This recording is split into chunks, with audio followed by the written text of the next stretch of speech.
غین و ریح سال چون گذشت از سال، بوالعجب کار و بار می بینم.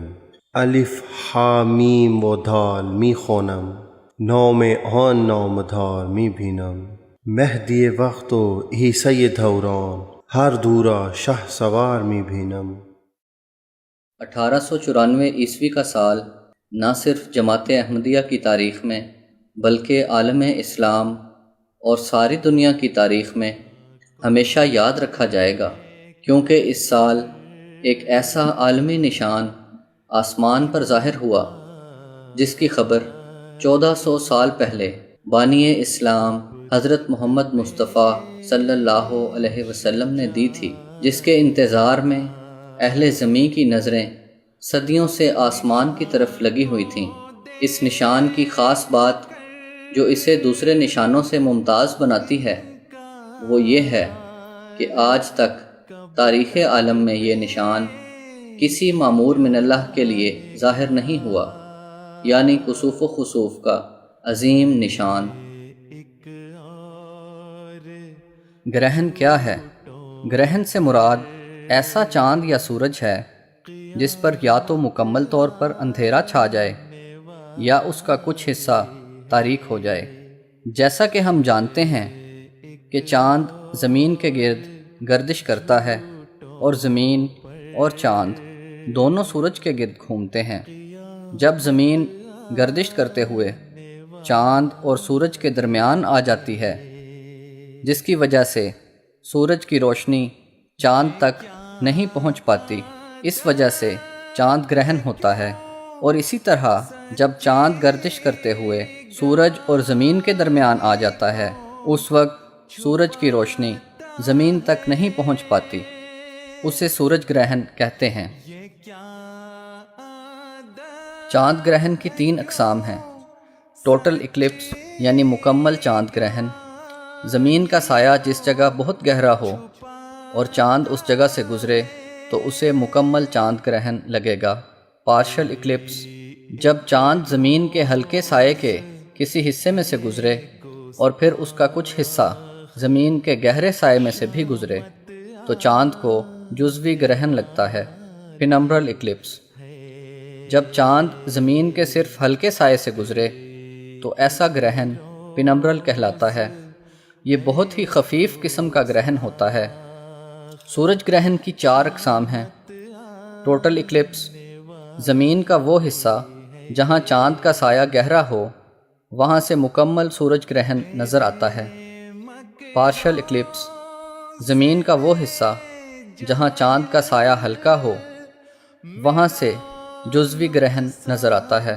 اینیولر اکلپس، سورج کا ایک گرہن ایسا بھی ہوتا ہے جب چاند سورج کے بالکل درمیان میں آ جاتا ہے، اسے اینیولر گرہن کہتے ہیں۔ اینیولر ٹوٹل اکلپس، یہ سورج گرہن کی نایاب قسم ہے جس میں چاند کا سایہ اور سورج کا سائز بالکل برابر ہوتے ہیں۔ حضرت اقدس مرزا غلام احمد قادیانی علیہ الصلوۃ والسلام کے زمانے میں اسی قسم کا سورج گرہن ہوا تھا۔ ہیئت دان مہینے کی ابتدا نیو مون سے یعنی نئے چاند سے کرتے ہیں، جبکہ سورج اور چاند کے لانگیچیوڈ ایک ہوتے ہیں۔ اس وقت چاند بالکل نظر نہیں آتا، لیکن قمری مہینے کی ابتدا اس وقت سے ہوتی ہے جب چاند اس قدر بڑا ہو جاتا ہے کہ وہ نظر آ سکتا ہے۔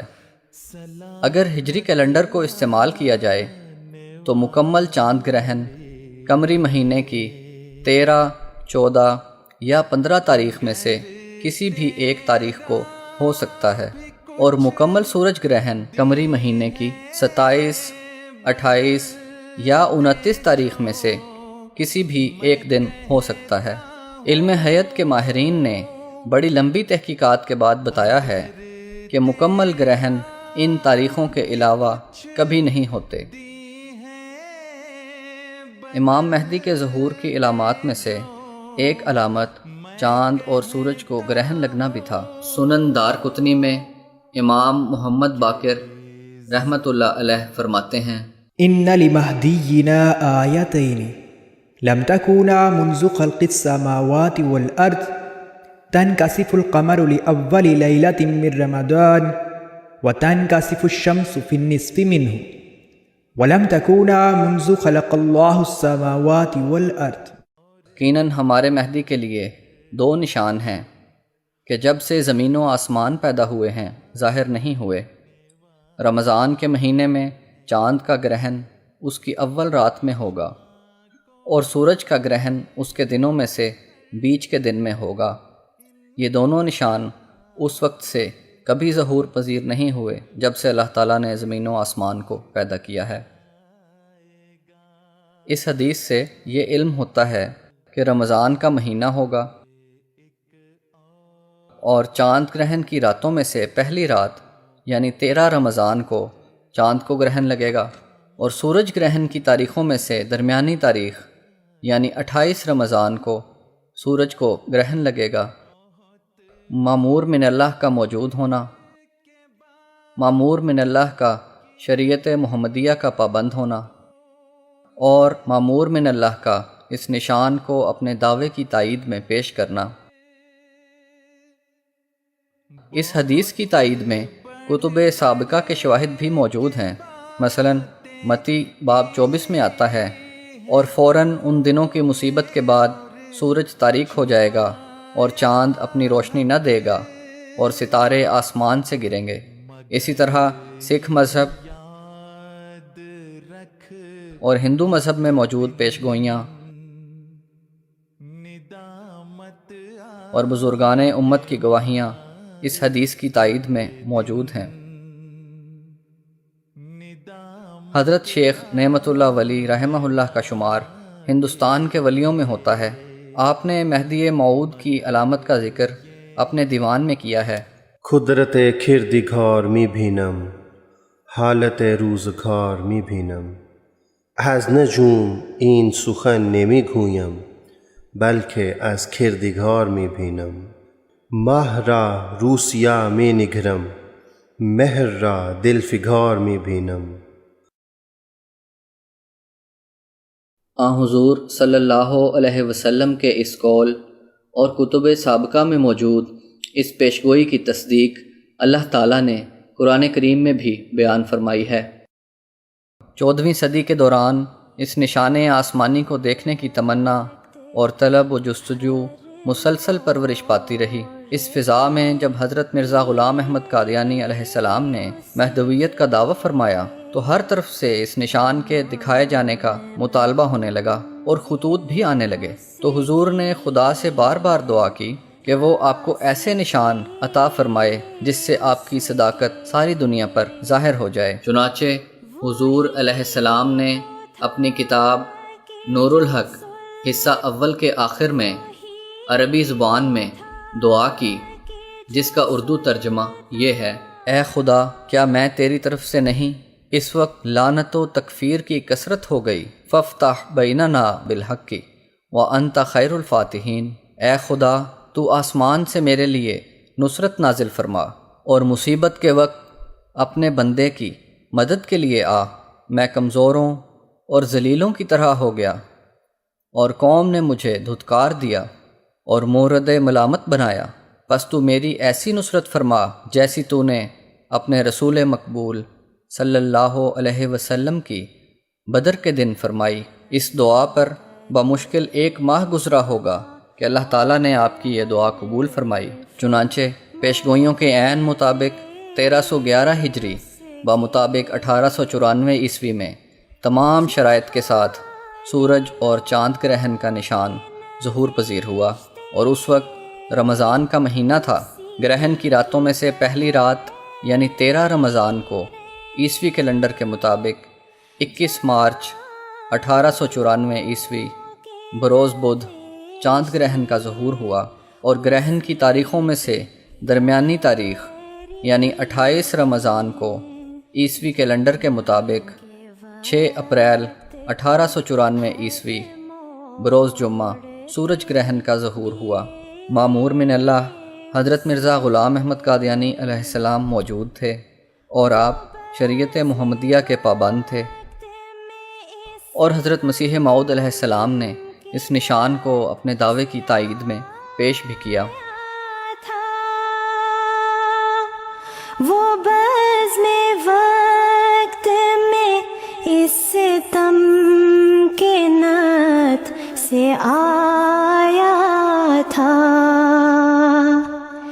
کہ چاند اور یہ سورج نقیب تھے اس کے، کہ چاند اور یہ سورج نقیب تھے۔ اگلے سال 1895 عیسوی میں یہ گرہن انہی شرائط کے مطابق دنیا کے مغربی ملکوں یعنی یورپ اور امریکہ میں ظاہر ہوئے، اور اس دوسری دفعہ گرہن کا اشارہ بھی ایک حدیث میں ملتا ہے، ان الشمس تنکسف مرتین فی رمضان۔ یہ آسمانی نشان اس وقت کے کتب و رسائل میں بھی شائع ہوا۔ The Civil Military Gazette published on 7th April 1894 that the eclipse was perfectly observed at Lahore yesterday between 7:30 a.m. and 9:30 a.m. While it lasted, the sunlight was so much reduced as to remind one of the pleasant sunshine of an English summer's day. George Chambers wrote about the fulfillment of this sign in his book, The Story of Eclipses. Professor Oppolzer نے اپنی کتاب Canon of ایکلپسز میں صرف نمایاں سورج گرہنوں کا ذکر کیا ہے۔ 1894 کا سورج گرہن کیونکہ نمایاں قسم میں سے تھا، اس لیے اس کے ٹریک کو پروفیسر صاحب نے نقشے کے ذریعے بتایا ہے۔ اس کتاب کے چارٹ 148 میں اس سورج گرہن کا ذکر کیا گیا ہے، اور اس چارٹ میں دیکھا جا سکتا ہے کہ اس سورج گرہن کا راستہ ہندوستان میں سے ہو کر گزرتا ہے جہاں مامور من اللہ موجود تھے۔ جب آن حضور صلی اللہ علیہ وسلم کی یہ پیشگوئی پوری ہوئی تو حضرت مسیح موعود علیہ السلام نے اسے اپنے دعوے کی صداقت کے لیے بطور نشان کے پیش کیا۔ اس کے لیے آپ نے سب سے پہلے عربی زبان میں ایک مفصل رسالہ نور الحق حصہ دوم لکھا۔ اس کے علاوہ آپ نے اپنی مختلف کتب میں اس نشان کا ذکر کیا۔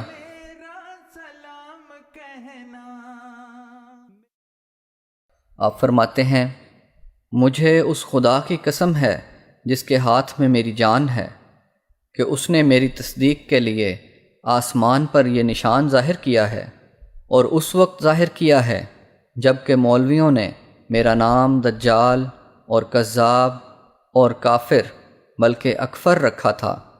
یہ وہی نشان ہے جس کی نسبت آج سے 20 برس پہلے براہین احمدیہ میں وعدہ دیا گیا تھا۔ میں خانہ کعبہ میں کھڑا ہو کر قسم کھا سکتا ہوں کہ یہ نشان میری تصدیق کے لیے ہے، نہ کسی ایسے شخص کی تصدیق کے لیے جس کی ابھی تکذیب نہیں ہوئی اور جس پر یہ شور تکفیر اور تکذیب اور تفسیق نہیں پڑا۔ نیز آپ فرماتے ہیں، کوئی ثابت نہیں کر سکتا کہ مجھ سے پہلے کوئی اور بھی ایسا مدعی گزرا ہے جس کے دعوے کے وقت میں رمضان میں چاند اور سورج کا گرہن ہوا ہو، سو یہ ایک بڑا بھاری نشان ہے جو اللہ تعالیٰ نے آسمان سے ظاہر کیا۔ پھر حضرت مسیح علیہ السلام فرماتے ہیں کہ خدا تعالیٰ نے میرے دل میں پھونکا کہ یہ خسوف اور کسوف جو رمضان میں ہوا، یعنی حضرت مسیح علیہ السلام کی آمد کی ایک نشانی چاند اور سورج گرہن بھی تھا، جس کے بارے میں حضرت صلی اللہ علیہ وسلم کی ایک لمبی حدیث ہے۔ اور یہ ایک ایسا نشان تھا جو پہلے کسی دعویٰ کرنے والے کے دعوے کی تائید میں ظاہر نہیں ہوا۔ تو آپ فرماتے ہیں یہ خسوف اور کسوف جو رمضان میں ہوا ہے، دو خوفناک نشان ہیں جو ان کے ڈرانے کے لیے ظاہر ہوئے ہیں۔ جو شیطان کی پیروی کرتے ہیں، جنہوں نے ظلم اور بے عدالی کو اختیار کر لیا، سو خدا تعالیٰ ان دونوں نشانوں کے ساتھ ان کو ڈراتا ہے، اور ہر یک ایسے شخص کو ڈراتا ہے جو حرص و ہوا کا پیرو ہوا اور سچ کو چھوڑا اور جھوٹ بولا اور خدا تعالیٰ کی نافرمانی کی۔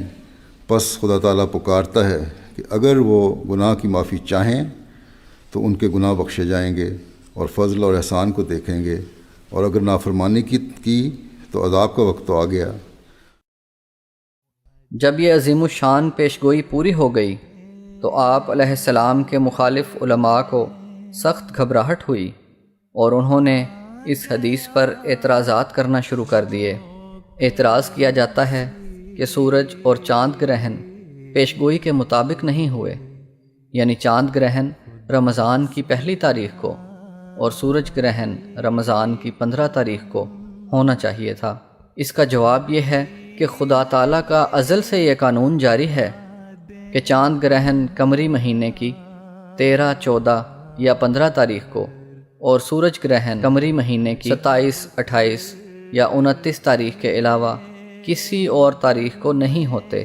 دوسرے، اگر چاند کی 1 تاریخ کو گرہن لگے گا تو اسے دیکھے گا کون؟ پہلے دن کا چاند تو نظر ہی آنا مشکل ہے۔ پھر حدیث میں قمر کا لفظ استعمال ہوا ہے اور تمام اہل عرب جانتے ہیں کہ پہلی 3 رات کے چاند کو ہلال کہا جاتا ہے۔ پھر اعتراض کیا جاتا ہے کہ یہ حدیث ضعیف ہے۔ اس حدیث کو کسی نے ضعیف قرار نہ دیا۔ اب جب یہ پیشگوئی پوری ہو گئی تو حدیث جھوٹی نکل آئی۔ کئی بزرگان امت نے اس حدیث کو بیان کیا ہے۔ اس کے علاوہ یہ حدیث اکمال الدین میں بھی ہے۔ پیشگوئی پوری ہو چکی ہے، اس کے بعد کسی محدث کی نہ تصدیق ضروری ہے نہ تکذیب، کیونکہ خدا تعالیٰ نے خود پیشگوئی کو پورا کر کے اپنے عمل سے اس کی تصدیق کر دی۔ پھر یہ اعتراض کہ رمضان میں گرہن تو ہوتے رہتے ہیں، اس میں کیا خاص بات ہے؟ تو خاص بات یہ ہے کہ یہ نشان آج تک کسی مامور من اللہ کے حق میں ظاہر نہیں ہوا۔ اس آسمانی نشان کی برکت سے کئی سعید روحیں سلسلہ احمدیت میں داخل ہوئیں۔ ایک صحابی جو حضرت شیخ نصیر الدین صاحب 1858 میں سکندر پور ضلع جلندھر میں پیدا ہوئے، ایک خواب کی بنا پر حضرت مسیح علیہ السلام کی بیعت سے مشرف ہوئے۔ اہل حدیث مسلک سے تعلق رکھتے تھے، لیکن سکون قلب حاصل نہ تھا۔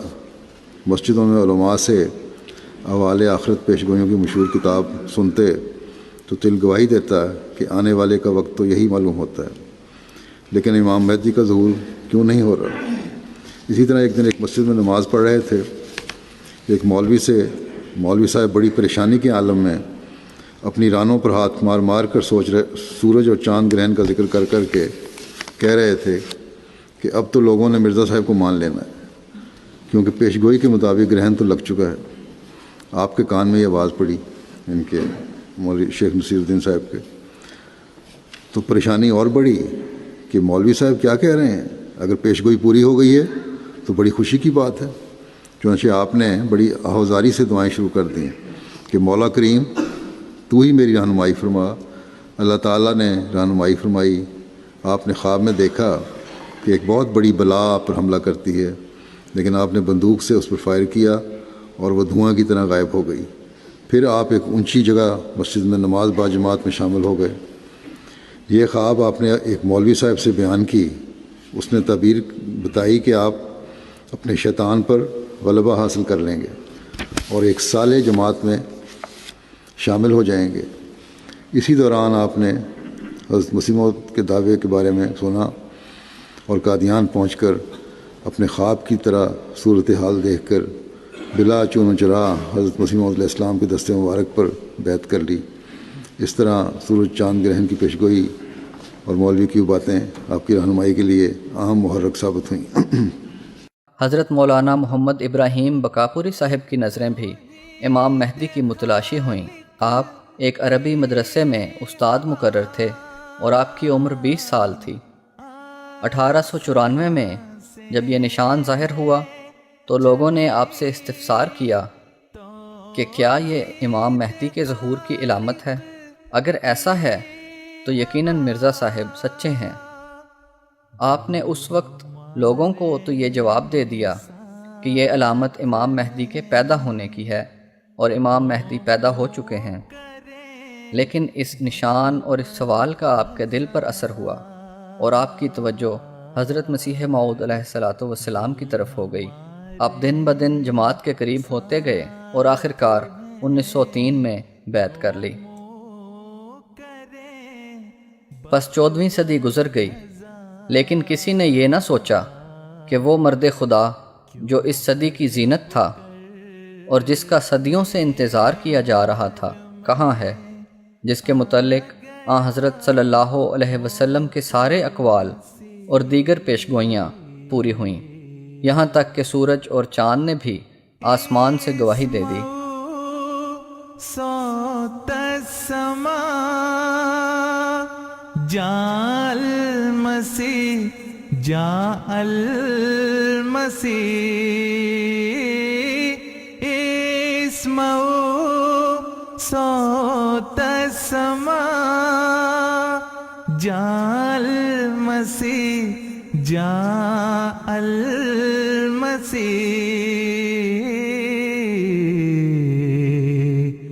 نیز بشنو